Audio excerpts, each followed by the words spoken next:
Okay, mimi naitwa Christopher Mgoji, mchezaji wa Kamba timu ya Wizara ya Mambo ya Ndani. Of course game ilikuwa ngumu na game ilikuwa inasubiriwa na watu wengi.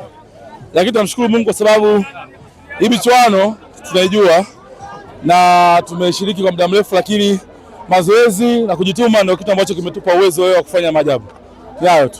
Ilifika muda marefa wakawa wamekaa kikundi kisha wanadiscuss kama mechi hii ilikuwaje. Hili shida lilikuwa nini pale? Actually waliocheza leo ni manguli wa mchezo huu.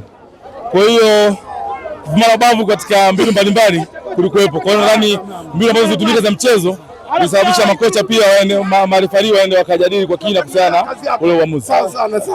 Kwa onyesho hili sasa ambao mmefanya leo kwa mechi zijazo mbeleni ili pakoje? Pagumu kwenu? Imani mchezo ni mchezo. Hatudharau mchezo. Mchezo sisi tunajipanga kukabiliana na yoyote anayekuja mbele yetu. Yoyote. Hatusema mchezo ni mwepesi au ni ngumu, lakini mchezo wote utakuja mbele yetu, sisi tutaukabili. Yao. Shukrani. Asante. Karibu. Asante sana. Habari za hizi? Kwema. Kwema. Ni wako nani? Kwa majina naitwa Riziki, kocha wa timu ya Mambo ya Ndani. Kama ilifika ukaa kidogo uko hype kidogo, panic kidogo.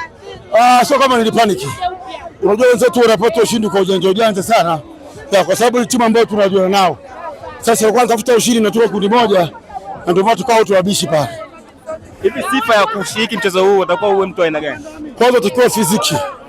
Yaani kuanzia chini kwenye miguu, tumbo mpaka juu. Tenki lako yani maana upepo huo wa kutosha. Okay. Kwa mechi ya leo ambayo imekaa hivyo watu wengi pia walikuwa wanasubiri kwa hamu sana na mashabiki wengi sana. Ndio. Mchezo kwa ujumla unauzungumziaje wote? Mchezo ulikuwa ndio ushindani, hii ndio finali. Na ndio maana umeona tulikuwa tumepaniki sana. Ndio maana siko tunawajua mwalimu wetu kwa naye kwetu, mimi niko msaidizi wake.